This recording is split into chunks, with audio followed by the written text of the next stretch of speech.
이름으로 축원합니다. 아멘. 저희는 지금 대림절을 보내고 있습니다. 그래서 제가 첫 대림절의 의미, 그리고 기다리는 대림절, 오늘은 이제 기다림으로 끝나지 않는 대림절이라는 제목으로 말씀을 전하고자 하는데요. 교회력은 제가 새해의 시작이 이 대림절이라고 말씀드렸죠. 그래서 교회력으로서 대림절은 성탄, 예수님의 오심을 준비하는 기간이고요. 그래서 우리는 자연스럽게 이 대림절 하면 기다린다는 것을 떠오르는 시간입니다. 그리고 지난주 저는 이 기다림에 대해서 말씀드렸습니다. 우리가 기다린다는 것은 무엇을 의미할까요? 우리는 살면서 많은 것을 기다리죠. 버스를 기다리고요. 답장을 기다리고요. 또 결과를 기다리고 때로는 어떤 상황이 나아지기를 기다립니다. 그러나 기다림의 모습이 사람마다 다를 때가 있어요. 어떤 기다림은 참 간절함을 가지고 기다립니다. 그리고 어떤 기다림은 그냥 습관을 따라 그냥 형식적으로 어떤 모습으로 그냥 의미 없이 때가 되면 되겠지 하면 기다리는 기다림이 있습니다. 어떤 기다림은 삶을 바꾸기도 하지만 어떤 기다림은 아무것도 변화가 있지 않습니다. 대림절의 기다림은 단순히 시간이 지나가면 그냥 버티면 그냥 지간 되는 어떤 그런 기다림이 아니고요. 성경은 말하는 기다림은 대림절은 맞이하는 기다림이라고 말하고 있습니다. 맞이하는 기다림. 자, 오늘 우리가 읽었던 요한복음 1장은 대림절에게 매우 중요한 말씀이에요. 어떤 게 중요할까요? 자, 요한복음 1장 10절에서 11절 뭐라고 읽었어요? 그가 세상에 계셨으며 세상은 그로 말미암아 지은 바 되었는데 세상이 그를 알지 못하고 자기 땅에 왔음에도 불구하고 자기의 백성들이 영접하지 아니하였다라고 이야기하고 있습니다. 이 말씀은요, 단순하게 예수님을 몰랐던 사람들의 이야기가 아니에요. 요한이 오늘 분명하게 얘기하고 있습니다. 뭐라고요? 세상은 예수님으로 말미암아 지어졌대요. 그리고 예수님이 자신의 땅에 오셨다라는 사실입니다. 즉 문제가요, 정보의 부재가 아니에요. 정보의 부족함이 아니었습니다. 무지해서, 알지 못해서 거절한 것이 아니었어요. 알았지만 영접하지 않았다라고 말씀하고 있습니다. 여기서 영접하다라는 말은요, 단순히 예수님이 계신 것, 예수님이라는 분이 계셔, 예수님이 하나님의 아들이신 거 알아, 계셔, 그걸 인정하는 정도의 의미가 아니에요. 그런 정도의 의미가 아니고요. 이 단어는요, 내 삶으로 모셔드린다, 들여보내다, 자리를 내어준다, 주인으로 맞아들이다 라는 뜻이 담겨 있습니다. 다시 말해서 예수님의 제자인 요한이 바라본 사람들, 예수님의 제자인 요한이 그때 당시 사람들을 바라보았을 때 하나님의 아들이신 예수님이 이 땅에 오셨고 그들과 같이 있었음에도 불구하고 그들이 예수님을 몰라서 거절한 것이 아니라 자리를 내어주지 않았다는 것이에요. 자신의 삶에, 자신의 마음에 그분을 받아들이지 않았다는 거예요. 이 장면은 오늘날 우리의 모습과도 많이 닮아 있습니다. 사람들이 예수님을 알아요. 12월 25일이 되면 예수님을 믿지 않는 사람들도 이날이 성탄절이라는 것을 알아요. 예수님이라는 분이 계신데 그분이 하나님의 아들이래. 그분이 이 땅에 오셨대. 우리 2000년 전에 십자가에 죽으셨대. 알아요. 예수님을 믿지 않는 사람들, 어떤 종교도 믿지 않는 사람들조차도, 아예 종교를 믿지 않는 사람들조차도, 아니면 불교나 이슬람이나 다른 종교를 믿는 사람들도 예수님을 압니다. 그리고 예수님을 믿는 저와 여러분 역시 우리 모두도 예수님의 탄생의 이야기를 알고 십자가에서 죽으셨다는 걸 알고 그곳에서 3일 만에 다시 부활했다는 걸 알아요. 교회력이라는 걸 알아서 교회력을 지키죠. 대림절을 지켰고요. 이제 2달 뒤에 이제 3월달, 2월달 되면은 사순절이라는 걸 지킵니다. 부활절이라는 걸 지킵니다. 이런 교회력이라는 것이 있어요. 이런 것들을 알고 성경의 내용도 알고 우리는 찬양을 합니다. 그러나 중요한 질문이 이것이에요. 예수님께서 내 삶 어디에 들어와 계시느냐? 그리고 내 삶의 어느 영역까지 그러면 예수님께서 지금 다스리시고 계십니까? 입니다. 우리는 신앙생활을 하면서요, 자주 이런 상태에 머무를 수 있어요. 오늘 요한이 말하는 이런 상태. 교회는 다니지만 내 삶에서 결정하는 데 있어서는 예수님이 계시지 않아요. 예수님을 믿는다고 말하지만 실제로 내 생각, 내 경험, 내 계산, 내 가치관의 기준이 어떤 것들을 판단하는 기준이 되는 것. 예수님을 구원자라고 우리가 말로는 고백하지만 삶의 주권은 여전히 내가 붙잡고 있어요. 내가 주인인 거예요. 이것은 불신앙의 모습이 아니고요, 아직 진심으로 예수님을 영접하지 못한 상태인 것입니다. 오늘 본문인 요한복음 1장에 말하는 슬픈 이야기는요, 적대적인 거부가 아니에요. 적대적으로 거부하는 거 절대 안 돼. 막 강하게 막 거부하는 것이 아니고요, 조용한 배제예요. 조용한 배제.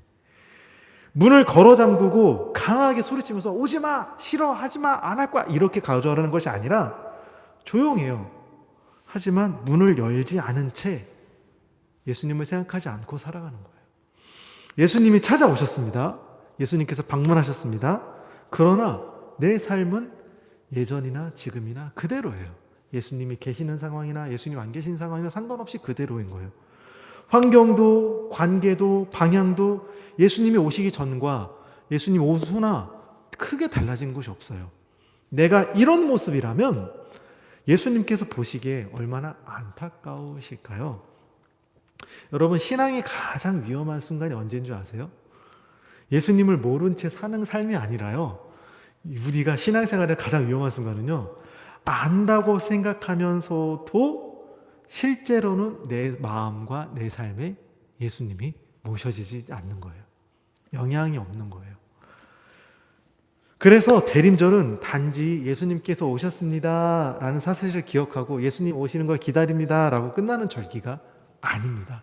대림절은 예수님을 나는 어떻게 그럼 맞이하고 있느냐, 아까 맞이하는 다의 단어의 의미를 설명드렸어요. 그것을 점검하는 시간이에요. 대림절은. 여러분, 우리 각자의 마음 깊은 곳에 이 질문이 적용되는 거예요. 어떻게요? 예수님께서는요, 이 예배 드리는 이 시간만 내 마음과 내 삶에 영향을 주시는, 들어오시는 요 자리만 차지하시는 분이실까요? 예배 시간 때만 예수님 날 다스려 주세요. 내 생각, 내 마음을 다스려 주세요. 그래가지고 나에게 임해 주세요. 그래서 이때만 다스리시는, 이때만 나를 영향하시는, 영향 주시는 뭐 그런 그럴까요? 아니면 기도 순간, 내가 이제 삶 가운데 열심히 살다가 기도하는 순간이 있어요. 그럼 그때만 머무르시는, 만나는, 그러길 원하실까요? 아니면 내 생각의 영역, 내 상처의 영역, 내 관계의 영역, 내 결정의 영역까지도 들어와서 어떤 다스리시는, 영역을 통치하시는 그런 주인이 되시는 그런 거를 원하실까요? 우리는 종종 예수님을 부분적으로만 맞이해요. 부분적으로만. 이 영역은 예수님께서 다스리셔도 되지만, 저 영역은 예수님이 다스려도 되지만, 요 영역만큼은 예수님이 다스리시면 안 돼요. 이건 내가 통치해야 돼요. 내가 붙잡고 싶어 하는 것이죠. 그러나 영접은요, 우리가 예수님을 영접한다는 것은 어떤 부분적인 초대가 아니에요. 이렇게 영역 가운데 요 정도는 예수님이 다스리시고 요건 제가 할게요가 아니에요. 예수님을 영접한다는 것은요, 그래서 주권의 문제예요. 주권의 문제. 그래서 요한복음 1장은 이 질문을 우리에게 던지고 있는 겁니다. 나는 예수님을 알고 있는 사람이냐, 아니면 모시는 사람이냐. 이때 당시 예수님을 다 알았다니까요. 그렇지만 모시지 않았어요. 자리를 내어주지 않았어요. 예수님의 오심을 기다리는 것은 참 중요해요. 예수님이 오시는 걸 기다리는 건 참 중요해요. 그러나 기다림 자체가 목적은 아니에요. 기다림은 목적은 뭐예요? 맞이함이 목적인 거예요. 맞이함. 만약 누군가를 오래 기다리는데, 저희 이제 2월 달에 저희 이제 설날이 금, 토, 주일, 월, 화, 수더라고요. 2월 요래 2026년. 그래서 이제 저희 처가 때 장모님이랑 장인어른 그리고 언니네 가족이 이제 이사했으니까 한번 놀러 오겠다고 얘기를 해요. 그러니까 저희가 이제 기다리잖아요. 온다고 했으니까 기다리잖아요. 그래서 시간이 지나서 기다려서 만났어요. 근데 문을 안 열어줘요. 저희 집에 왔는데 문을 안 열어줘요, 제가. 그리고 못 들어오는 거예요. 그럼 이게 맞이하는 게 아니잖아요. 문을 열고 저희 집에 들어와서 맞이하는, 이게 맞이하는 거잖아요. 이렇게 맞이해주지 않으면, 문을 열고 맞이해주지 않으면 의미가 없는 거예요, 기다림이. 2월 달까지 기다렸는데 왔는데 내가 맞이해주지 않으면 의미가 없는 거잖아요. 우리는 대림절 동안 예수님을 기다린다고 말씀해요. 그래서 이제 25일 날 예수님이 오실 겁니다.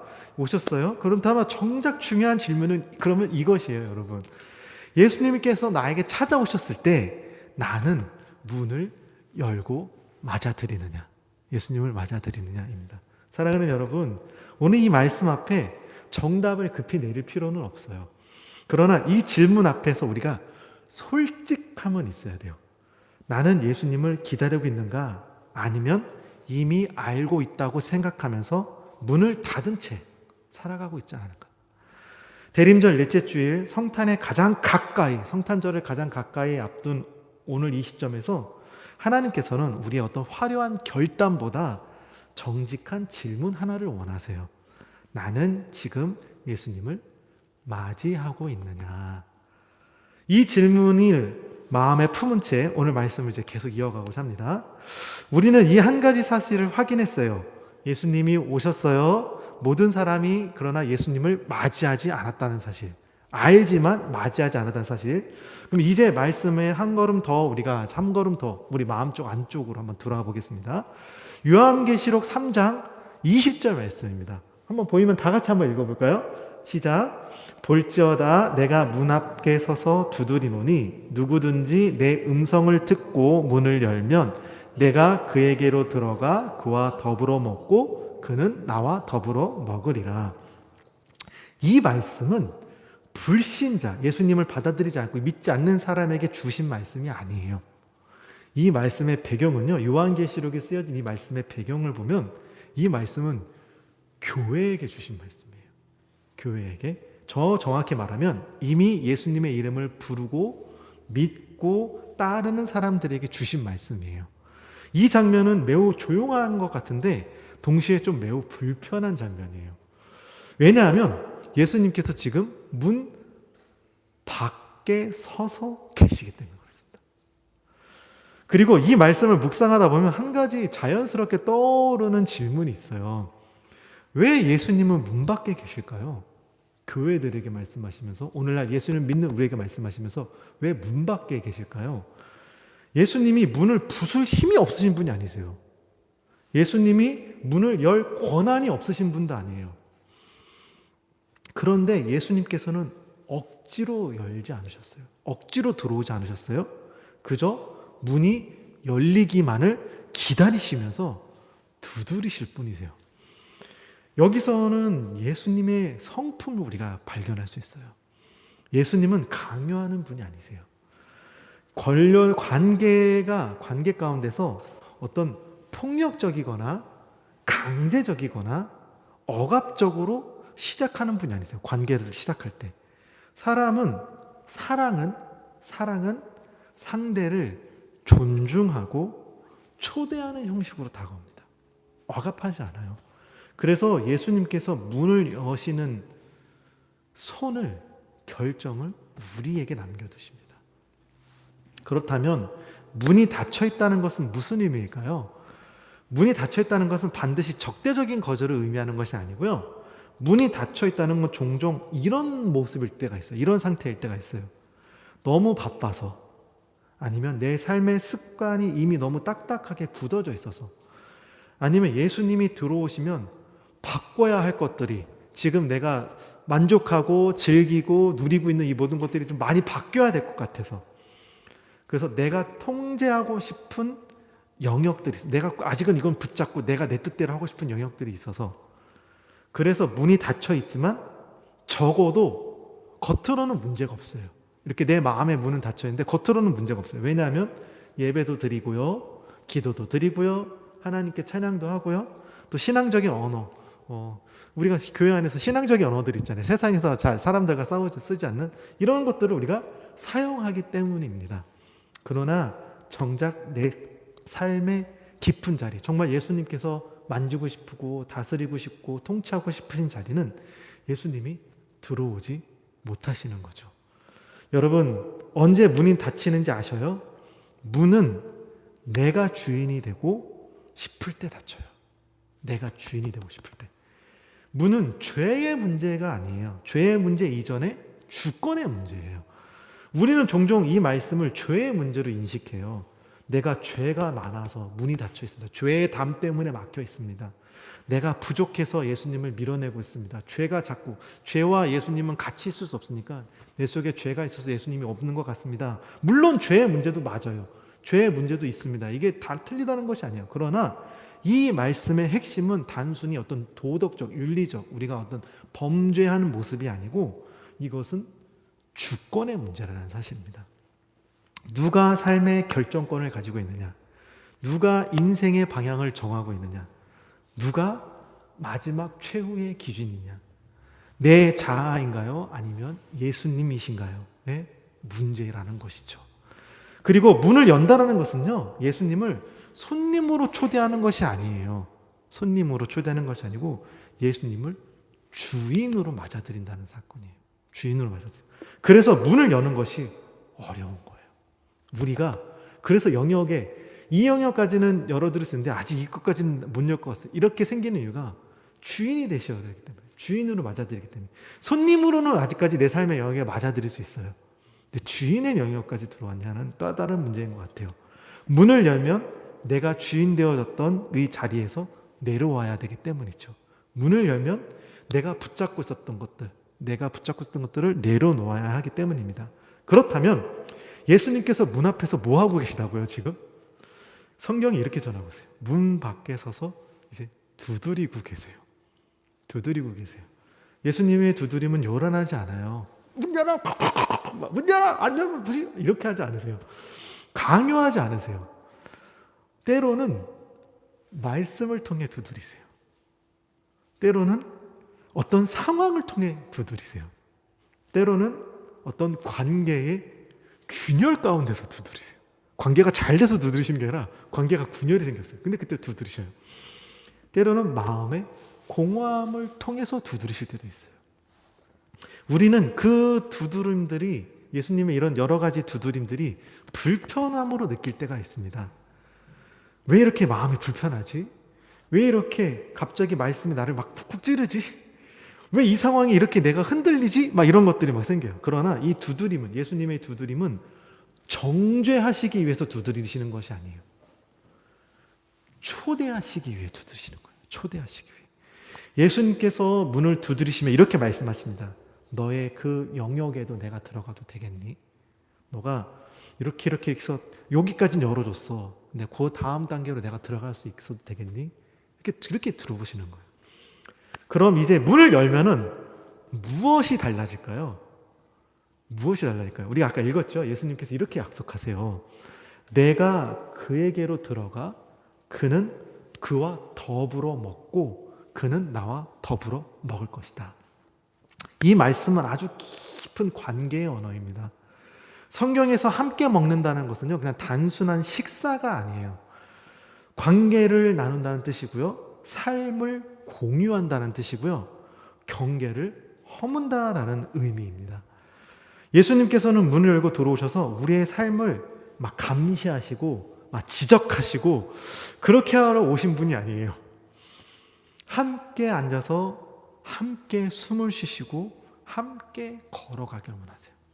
동행의 관계, 가장 깊은 동행의 관계. 대림절은 예수님이 멀리 하늘에서 오시는 절기가 아니고요, 대림절은 이미 오신 예수님 앞에서 문을 여는 결단이에요. 예수님이 이미 오셨잖아요. 그분 앞에 문을 여는 결단이에요. 예수님께서는 오늘도 문 밖에서 서 계십니다. 또 급하게 문을 열라고 소리치지 않으세요. 그렇지만 떠나지도 않으시죠. 그저 우리를 기다려주세요. 그리고 조용히 두드리세요. 그래서 내가 준비가 되면 정리가 되면 이제 얘가 예수님께 이 자리를 내어드려야 되겠다라고 문을 열면 그때 예수님께서 들어오세요. 강제적으로 열고 억지로 열고 강압적으로 열고 들어오지 않으세요. 그럼 우리는 어떤 문을 열어야 할까요? 오늘 이 말씀 앞에서 여러분들이 한번 이렇게 기도해 보시길 원합니다. 주님, 제가 아직까지도 닫아두었던, 열지 못하고 닫아두었던 영역이 있다면 어디인가요? 제가 우리 주님께 아직 맡겨드리자는 자리, 내가 아직도 주인 되고 있는 자리가 있다면 어디인가요? 혹시 내가 주인 되려 했던, 내가 주인 되고 꼭 붙잡고 있었던, 열지 못했던 문이 있다면 어디인가요? 한번 이렇게 물어보세요. 그러면 기도해 보세요. 문을 연다는 것은요, 내가 완벽해졌다는 것이 아니에요. 모든 사람이 물어볼 대로 성자처럼 내가 신앙을 완벽하게 이런 완벽해졌다는 것이 아니에요. 그렇다고 준비가 끝났다는 것도 아니에요. 자, 난 준비됐어. 이제부터 이렇게 살아갈 거야. 그래서 확 달라지는 이런 준비됐다는 것이 아니에요. 문을 연다는 것은요, 그냥 예수님을 신뢰하기로 결정했다는 거예요. 신뢰하기로 선택했다는 것이에요. 그러면 그때부터 바뀌시는 거예요. 제가 지난주 말씀드렸죠? 말씀이 뿌려졌을 때 설탕과 매실이 처음에는 하나가 안 되지만 시간이 지나면 어떻게 해요? 서서히 하나가 되는 것처럼. 갑자기 안 바뀌어요. 연역에 열으면 그때 예수님께서 들어오시고 조금씩 보이지 않는 것 같지만 조금씩 바꾸세요. 지금까지 우리는 예수님을 알았지만 맞이하지도 않을 수 있었던 신앙, 그리고 문 밖에서 두드리고 계시는 예수님의 모습을 보았습니다. 그럼 이제 성경은 전혀 다른 사람들의 이야기를 오늘 우리에게 보여줘요. 누가복음 2장에 등장하는 목자들입니다. 목자들, 들에서 양을 치던 목자들, 우리 노래에도 있었죠. 목자들은 예수님의 탄생 이야기에서 항상 빠지지 않고 등장하지만 사실 이 당시 예루살렘 이때 당시 이스라엘 당시의 사회에서 목자들은요, 가장 주목받지 못했던 직업의 사람들이었습니다. 그리고 우리는 흔히 이렇게 생각합니다. 목자들이 예수님을 기다리고 있었어. 들에서 양치면서 목자들이 예수님을 기다리고 있었어. 그러나 성경을 자세히 보면요, 목자들은 메시아를 기다리며 경건하게 묵상하며 예수님이 언제 오실까 기다리는 사람들이 아니었어요. 그냥 오늘 하루 사는 게 힘겹고 어려운 사람들이었어요. 그들의 현실의 모습은 이런 모습과 달랐습니다. 그들은 밤에도 들에서 양과 함께 지켜야 됐고요, 늘 위험과 불안 속에 살았습니다. 사회적으로 인정받지 못했어요. 종교적으로도, 사회 가운데서도, 사람과의 관계 가운데서도 중심에서 멀리 떨어진, 그냥 소외된, 소위 말하는 가장 밑에 직업, 가장 돈 적게 벌고 그냥 최소한의 생계 유지를 위해 살아가는, 어떻게 보면 가장 오늘날 따지러 보면 뭘까요? 쿠팡에서 밤에 물류 배송 이런 하여튼 아르바이트하고 생활하는 그런 되게 힘든 사람들이었어요. 예를 들자면. 그런데 바로 그런 사람들에게 천사가 나타나서 이렇게 얘기합니다. 누가복음 2장 10절 11절 말씀 우리 같이 한번 읽어보겠습니다. 시작. 보라, 내가 온 백성에게 미치 큰 기쁨의 소식을 너희에게 전하노라. 오늘 다윗의 등내에 너희를 위하여 구주가 나셨으니 곧 그리스도 주시니라. 중요한 것은 이거예요. 예수님의 탄생의 소식은 예수님께서 오신다는 것을, 사실을 성경으로 알고 있던 사람들보다 문이 열려 있던 사람들에게 먼저 임했다는 사실입니다. 왜 그랬을까요? 여러분, 동방박사가 별을 보고 이스라엘 왕궁에 그 헤롯 왕이 있는 그 왕궁에 찾아왔을 때, 그러면서 너희들의 왕으로 태어나신 분이 어디 계시냐? 우리가 별을 보고 그를 경배하러 왔다. 그러니까는 뭐라고요? 온 성이 소동이 났다고 그랬어요. 성경학자들, 율법학자들, 그 다음에 성경 다 제사장 다 불러가지고 이게 뭔 얘기냐라고 했더니만 예루살렘의 베들레헴에 너희들의 메시아가 태어날 거라고 이사야서에 예언이 되어 있습니다. 그래서 성경 내용을 박식하게 아는 사람들은 다 알고 있었던 거예요. 그 사람들이 찾아온 겁니다. 알고 있었어요. 그런데 동방박사들의 이런 방문에도 불구하고 이 사람들이 움직이지 않았어요. 너희들이 먼저 가서 예배하고 나서 발견하면 나한테 와서 알려줘. 나도 가서 예배할게. 뭐라고요? 예배하려고 하는 것이 아니라 죽이려고. 그러나 천사들이 전해준 이 소식을 들은 목자들의 반응은 매우 단순했어요. 누가복음 2장 15절 16절인데요. 이제 베들레헴까지 가서 주께서 우리에게 일르신 이 일을 보자 하고 빨리 갑니다. 여기서 성경은 그들이 빨리 갔다라고 기록하고 있습니다. 이 말은 급한 성격을 막 급하게 야 빨리 가자 이런 급한 성격이 아니라요. 우선순위의 변화를 얘기해요. 주권의 변화, 우선순위의 변화. 자신들이 돌보고 있던 양보다 자신들의 생계보다 익숙한 나의 지금 살까지 있던 그 일상의 익숙함보다 예수님께서 더 중요해진 순간이라는 것입니다. 맞이함은 언제나 이렇게 우선순위를 바꾸는 선택으로 나타나요. 목자들은 말씀을 들은 자리에 머무르지 않았어요. 천사가 이런 목숨을 전했을 때, 동방박사들이 가서 그런 소식을 전했을 때 그들이 듣고 멈춰 있었잖아요. 근데 목자들은 그러지 않았어요. 토론하지도 않았고요. 계산하지도 않았어요. 지금은 밤이니까 피곤한데 좀 일어나고 아침에 가면 안 돼? 아니면 양을 두고 가면 늑대가 와서 잡아갈 수 있는데 위험하지 않겠어? 다른 사람들 가는 거 보고 나중에 그들이 갔다 와서 진짜 있었대 그러면 그때 가지 뭐 이렇게 하지 않았어요. 이런 말은 기록되어 있지 않았고요. 그들은 말씀을 들었고 움직였어요. 빨리 움직였어요. 베들레헴까지 가보자. 거리가 얼마 되는 베들레헴에 왔다니까 베들레헴 가보자. 간 거예요. 여러분, 예수님을 영접한다는 것은요, 마음속 결심으로만 완성되지 않고요, 영접은 반드시 발걸음을 바꾸는, 우리의 행동을 바꾸는 선택으로 이어집니다. 그리고 목자들이 본 것은 어떤 화려함이 아니었어요. 왕으로 오셨대잖아요. 하나님의 아들이 오셨대잖아요. 왕으로 오셨대잖아요. 그럼 뭔가 화려할 줄 알았어요. 천사가 전해준 소식을 바로 듣고 움직였던 목자들이 도착해서 본 장면은 기대했던 왕의 모습이에요. 우리가 생각하는 어떤 왕의 모습이 아니었어요. 왕궁도 아니었고 군대가 있는 어떤 권력의 힘이 가득한 그런 모습도 아니었고 영광스러운 보좌의 모습도 아니었어요. 그들이 본 것은 그저 강포에 쌓여 누워있는, 구유에 누워있는, 집에도 못 들어가고 사람들이 밤을 새우는 어떤 여관에도 못 들어가고 그냥 들에 있는 짐승들이 쉬는 그곳에 그냥 구유에 누워있는 어린 아이, 아무 힘없는 어린 아이 하나를 보았습니다. 만약 우리가 목자였다면 이렇게 생각하고 있어요. 이 아이가 진짜 메시아야? 좀 아닌 것 같은데? 내가 잘못 들은 거 아니야? 착각했나? 이렇게 생각할 수 있어요. 그 형상을 보면, 그 상황을 보면. 그러나 성경은 이렇게 이야기합니다. 누가복음 17장에 목자들이 보고 천사가 자기에게 이 아기에 대해 말한 것을 전하니, 아이에 대해서 말한 것을 전했어요. 목자들은 자신들의 기준과 다르다고 의심하기보다 예배하기를, 경배하기를 선택했습니다. 그래서 예수님을 맞이함은 예배로 드러납니다. 예배로 드러납니다. 성경은 목자들의 마지막 모습을 이렇게 기록합니다. 목자들은 자기에게 이르던 바와 같이 듣고 본 그 모든 것으로 말미암아 하나님께 영광을 돌리고 찬송하며 돌아가니라. 예배했다는 거예요. 예수님을 보고선 그분이 어떤 모습에 상관없이 예배했다는 거예요.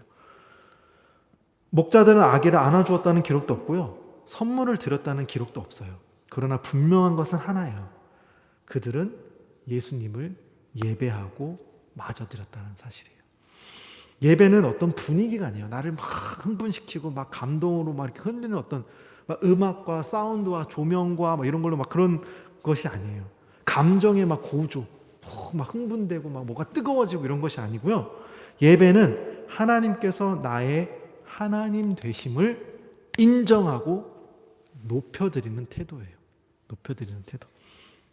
목자들은 예수님을 지식적으로 이해해서 예배하지 않았어요. 논리적으로 납득해서 경배하지도 않았습니다. 그들은 천사가 전한 하나님의 말씀을 들었고 그 말씀 앞에서 자신들을 그냥 낮췄어요. 말씀한 대로 천사가 와서 전해줬고 가서 보았지만 진짜네? 그냥 말씀한 대로 받아들이고 낮춘 거. 이게 예배입니다. 예배는 설명이 아니라 반응이고요. 예배는 분석이 아니라 하나님께 맡겨드리는 것, 내어드리는 것이고요. 예배는 관객의 자세가 아니라 참여하는 태도입니다. 그래서 예수님을 맞이한 사람들은요, 예수님을 맞아들인 사람, 내 삶의 영역에, 내 마음 가운데 맞이한 사람은 그래서 예배자가 돼요. 예배자. 예수님을 예배할 수밖에 없어요. 오늘 여러분들도 이렇게 예배자로 나오신 거예요. 예배자가 아니면 오늘 이렇게 묻지 못해요. 예배 드리는 자리에 나오지 못해요. 그냥 이 시간이 아까워서 내가 더 나를 유익한 시간, 나를 위한 유익한 시간을 보내지. 우리는 그 시간보다 예수님을 위하는 것도 중요하기 때문에 이 시간 예배 드리러 나온 것입니다. 목자들은 예수님을 만난 후 다시 일상으로 돌아갔어요. 그러나 이전의 일상과는 그들이 같지 않았어요. 다시 그들 삶의 자리에 왔어요. 예수님 만나고 다시 돌아서 다시 이제 이전의 삶에 왔어요. 전의 일상과 같은 들판, 같은 양, 같은 밤이었어요. 그러나 이제 그들은 하나님께 영광 올려드리는 사람이 되었어요. 여러분, 예배는요, 삶을 떠나는 게 아니에요. 모든 내 삶의 영역을 망가지면서까지 이 삶의 영역이 막 무너져서까지 예배 드리는 것을 하나님 기뻐하지 않으세요. 그건 예배가 아니에요. 삶을 다시 살게 만드는 거예요. 무너진 내 삶의 영역들, 무너진 내 어떤 관계들, 무너진 어떤 내 삶의 어떤 그런 것들, 뭐 상처되었던, 없어졌던, 망했던 이것을 다시 회복시키고 다시 살게 하는 게 예배예요. 사랑하는 여러분, 오늘 이 말씀 앞에서 나의 마음을 한번 점검해 보시기 바랍니다. 나는 예수님을 어떤 태도로 맞이하고 있습니까? 기다림으로만 머물고 계십니까? 아니면 예배의 자리까지 나아가고 계십니까? 예수님을 맞이한다는 것은요, 예배로 드러나요. 오늘 목자들처럼 예배로 드러나요. 성경의 학자들 예수님 오시는 거 알았고 동방박사가 찾아왔음에도 불구하고 그들은 가지 않았어요. 오늘 우리는 대림절 네 번째 주일을 보내고 있습니다.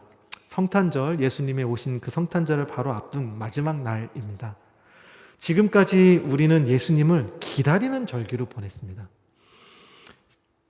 찬양으로, 말씀으로, 예배로 예수님께서 오신다는 사실을 이제 우리가 되새겼습니다.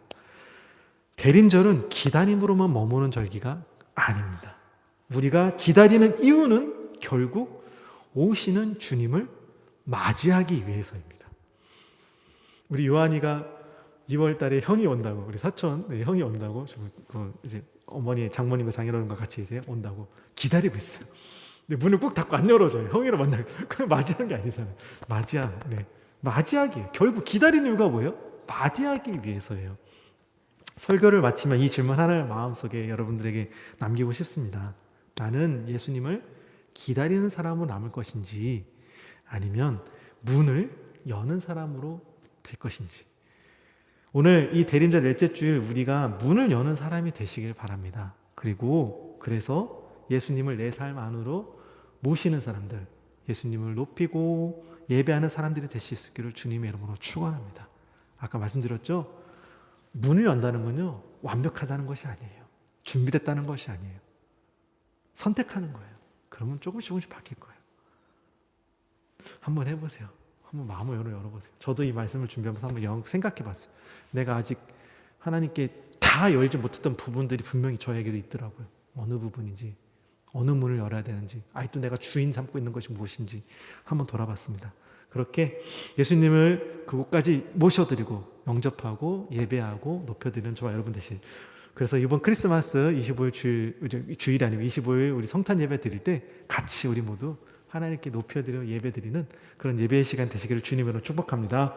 기도하겠습니다. 사랑하는 하나님 아버지, 예수님의 오심을 기다리는 이 절기에 우리의 마음을